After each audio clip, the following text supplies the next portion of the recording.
What's up, everybody? Welcome back to the channel, First Presbyterian Church YouTube channel. This is your daily meditation for Thursday, February 4th, 2021. Can you believe it is February? And can you believe that Lent is around the corner? In 2 weeks is Ash Wednesday, and we start our journey through Lent. Amazing. Crazy. So this morning, today, I should say, the text that we're going to look at for the meditation is Acts chapter 17, verse 28. Acts 17, 28. One little verse that's coming out of Paul's teaching to the Athenians in Greece. We'll talk about that in a second. But just this one line in Acts 17, verse 28. Paul says, "For in him we live and move and exist. As some of your poets have said, we are his offspring. For in him we live and move and exist. As some of your poets have said, we are his offspring." Now, again, I like to use the New Living Translation for these meditations, but you might have heard, in him we live and move and have our being, existing, the state of being, same thing. For in him we live and move and exist. As some of your poets have said, we are his offspring. Like I said, Paul's preaching in Athens in Acts chapter 17, Athens, Greece. What comes to mind when you think of the Greeks and Greek spirituality 2,000 years ago? Well, of course, the Olympian gods, right? They worshipped the Olympian gods, Zeus. Oh gosh, I'm not going to get this right. I can't. I think there's like 12 of them. Zeus, Apollo, Athena, she was Poseidon. That's all I can remember. Maybe some of you right now are just rattling them off. Good for you. But that's not really the point of the what we're after here. Paul gets to Athens, and there's idols everywhere. There's these, we call them idols. They wouldn't have called them that. They would have called them statues or something. But there are these idols everywhere of these gods that they worshipped. Big ones and small ones, all over the place. And Paul is bothered by this, of course. And he's there to preach the gospel and to hopefully turn the Athenians toward Christ and towards the kingdom. Maybe for those of you who are in the Middle Tennessee area, maybe you've been to the Parthenon in Nashville and seen the Parthenon is an actual full-scale replica of the Parthenon that was in Greece, in Athens, to Athena.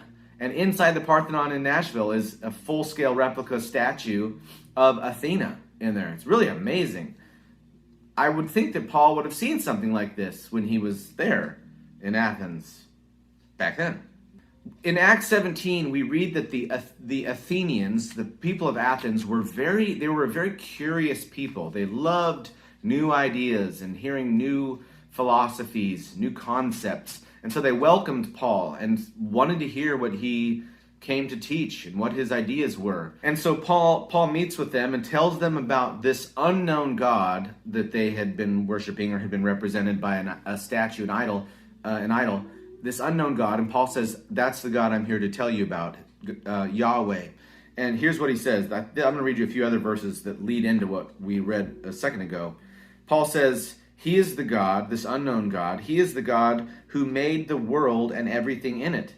Since he is Lord of heaven and earth, he doesn't live in man-made temples like that big Athena statue over there. Remember, he doesn't live in man-made temples, and human hands cannot serve his needs, for he has no needs. He himself gives life and breath to everything, and he satisfies every need. He satisfies every need. Okay. From one man, he created all the nations throughout the whole earth. He decided beforehand when they should rise and fall, and he determined their boundaries. His purpose was for the nations to seek after God and perhaps, I really like this, feel their way toward him and find him, though he is not very far from any one of us. For in him we live and move and exist. As some of your poets have said, we are his offspring. And since this is true, we shouldn't think of God as an idol designed by craftsmen from gold or silver or stone. And he goes on. This is a big sermon he's preaching to the Athenians, and the fact is, it didn't work.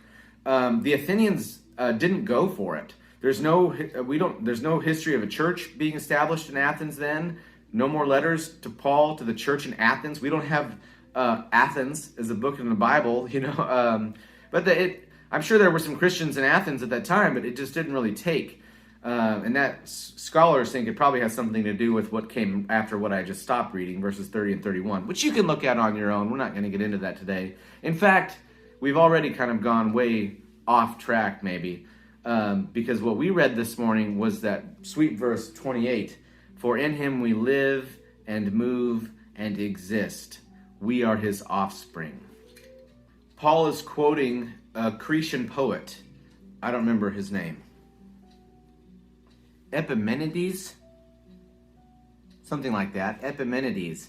In him we live and move and have our being. In him we live and move and exist.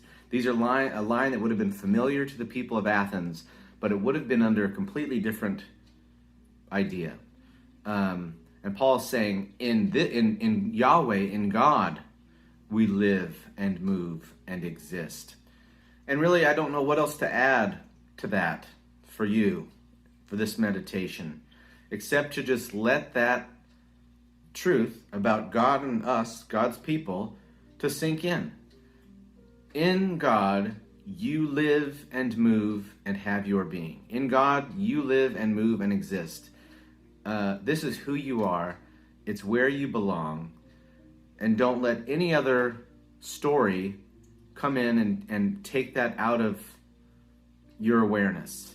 That in God, you live and move and have your being. Not in anything else. You are not determined by or defined by your circumstances or your poverty or your wealth or your health or your sickness, or even what you think about yourself sometimes.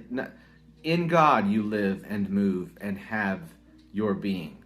This is good news for us, that we are the offspring of Yahweh, that we are God's children. I mean, that's good news, right? And that should affect not only how we think about ourselves, but how we think about others. That we are cherished and precious to God. We are. That's great. I'm so glad that I am, but you are. And so knowing that you are should change how I treat you, right? And how we treat others. So that's it, folks. I know that was kind of all over the place. It felt scattered to me, but often I feel scattered a lot. So, but that's okay.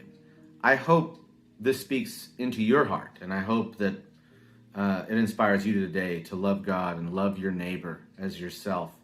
And remember that people are cherished and precious to God, and so let's treat them that way. Huh? Sounds good to me. Look forward to seeing you all again soon. We love you. Grace and peace.